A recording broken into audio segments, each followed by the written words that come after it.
সৰুপথাৰৰ টেঙানীত অবিৰত ভাগৱত পাঠৰ ৰূপালী জয়ন্তী বৰ্ষ উদযাপনৰ লাইকতা স্থাপন।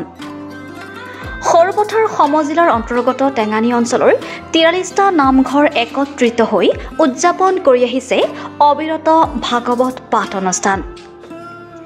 এই বৰ্ষ উক্ত অনুষ্ঠানটিয়ে গৌৰৱোজ্জ্বল ৰূপালী জয়ন্তী বৰ্ষত উপনীত হৈছে আৰু ইয়াকে লৈ টেঙানীৰ শ্ৰী শ্ৰী গলাইগাঁও নামঘৰত দেখা গৈছে ব্যাপক প্ৰস্তুতি। আজি টেঙানীৰ বিশিষ্ট ব্যক্তিসকলৰ উপস্থিতিত সম্পন্ন হয় লাইকতা স্থাপন কাৰ্যসূচী। উল্লেখযোগ্য যে ২০০১ চনতে সমস্যাৰে ভাৰাক্ৰান্ত আৰু বহু ধাবিভক্ত টেঙানীৰ সমাজ ব্যৱস্থাক কৃষ্ণ সংস্কৃতি তথা গুৰুজনাৰ সংস্কৃতিৰ প্ৰতি আগ্ৰহী কৰি এখন সুস্থ সমাজ গঢ়ি তুলিবলৈ টেঙানীৰ কেইজনমান বিশেষ ধৰ্মপ্ৰাণ পুৰোধা ব্যক্তিৰ নেতৃত্বত গঢ়ি উঠিছিল অবিৰত ভাগৱত পাঠ অনুষ্ঠানভাগিৰ। ২০০১ চনৰ পৰা একাধিক্ৰমে টেঙানী অঞ্চলৰ প্ৰতি গাঁৱে গাঁৱে স্থাপন হৈ থকা নামঘৰসমূহত উদযাপন কৰি অহা হৈছে উক্ত অনুষ্ঠানটি।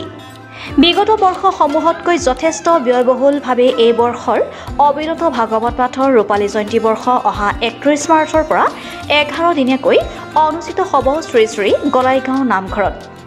উক্ত অনুষ্ঠানত অংশগ্ৰহণ কৰিব আউনীআটী সত্ৰৰ ডেকা সত্ৰাধিকাৰ দেৱানন্দ দেৱ গোস্বামীয়ে। তেখেতে ৭টা দিন উপস্থিত থাকি শৰণ ভজন দিয়াৰো ব্যৱস্থা কৰিব বুলি জনাইছে উদযাপন সমিতিয়ে। অন্যহাতে উদযাপন সমিতিয়ে জনোৱা অনুসৰি উক্ত অনুষ্ঠানত অংশগ্ৰহণ কৰিব অসম চৰকাৰৰ কেবিনেট মন্ত্ৰী বিমল বৰা, সদৌ অসম ছাত্ৰ সন্থাৰ মুখ্য উপদেষ্টা ডক্টৰ সমুজ্জ্বল কুমাৰ ভট্টাচাৰ্য, বিশিষ্ট সাংস্কৃতিক সাধক অমিয়া নিয়োগ কলিতাই। ধনখী bureau Gokul Dutta reporter live Assam. টেঙানী আঞ্চলিক ভিত্তিত যোৱা ২০০১ চনতেই অবিৰত ভাগৱত পাঠ অনুষ্ঠানটি শুভাৰম্ভ কৰা হৈছিলে আৰু একাদিক্ৰমে আমি ২৪টা বৰ্ষ টেঙানীৰ ৰাইজৰ সহযোগক্ৰমে টেঙানীৰ বিভিন্ন নামঘৰত একাদিক্ৰমে উদযাপন কৰি আহিছোঁ। আৰু এই বৰ্ষত যিহেতু ৰূপালী জয়ন্তী বৰ্ষ, যিহেতু এই নামঘৰ শ্ৰী শ্ৰী গলাই বৰ নামঘৰতেই প্ৰথম ভাগৱত আমি উদযাপন কৰিছিলোঁ আৰু সেই অনুক্ৰমে টেঙানীবাসীৰ সহযোগক্ৰমে ৰূপালী জয়ন্তী অনুষ্ঠানটিও এই নামঘৰতে উদযাপন কৰিবলৈ লোৱা হৈছে। অহা মাৰ্চৰ ৩১ তাৰিখৰ পৰা আমি বিভিন্ন কাৰ্যসূচীৰে ১০ এপ্ৰিল পৰ্যন্ত আমাৰ এই ভাগৱত অনুষ্ঠান অনুষ্ঠিত হ'ব। আমাৰ এই অনুষ্ঠানটিত সদৌ অসম ছাত্ৰ সন্থাৰ সন্মানীয় উপদেষ্টা সমুজ্জ্বল কুমাৰ ভট্টাচাৰ্য, লগতে অসম চৰকাৰৰ কেবিনেট মন্ত্ৰী বিমল বৰা ডাঙৰীয়া, স্থানীয় বিধায়ক সন্মানীয় বিধায়ক বিশ্বজিৎ ফুকন ডাঙৰীয়াৰ লগতে বিভিন্নজন ব্যক্তি উপস্থিত হ'ব।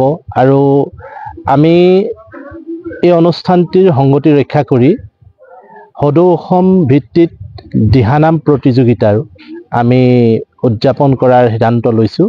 আৰু এই দিহানাম প্ৰতিযোগিতা অনুষ্ঠানটি হ'ব উদ্বোধন ঘটাব অসমৰ বিভিন্ন প্ৰান্তৰত প্ৰথিতযশা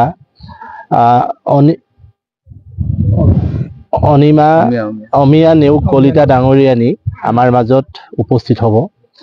গতিকে আমি এই আপোনালোকৰ যোগেদি এই মহান অনুষ্ঠানটিত যিহেতু আমি টেঙানীবাসীয়ে আমি উদযাপন কৰি আহিছোঁ আৰু অসমৰ বিভিন্ন স্থানৰ ৰাইজক আমি আপোনালোকৰ যোগেদি নিমন্ত্ৰণ জনাইছোঁ আৰু তেখেতসকল আহিলে আমি তেখেতসকলৰ চৰণত সেৱা ধৰিব পাৰিলে আমি নিতান্তই কৃতাৰ্থ মানিম। আমি টেঙানীত সৰ্বমুঠ ৪২খন গাঁও আছোঁ আৰু এই ৪২খন গাঁৱত ৪৩ আমি নামঘৰ এই অনুষ্ঠানটোৰ লগত জড়িত হৈ আছে।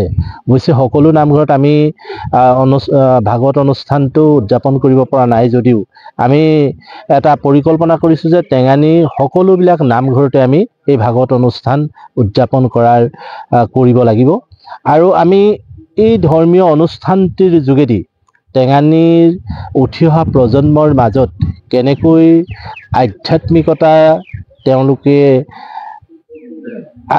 গ্ৰহণ কৰি জীৱনত তেওঁলোকে আগবাঢ়ি যাব পাৰিব বা সমাজৰ বা নিজৰ পৰিয়ালটোৰ সুস্থিৰতা ৰক্ষা কৰিব পাৰিব, শান্তি বিৰাজ কৰাব পাৰিব, এয়াই আমাৰ একমাত্ৰ লক্ষ্য।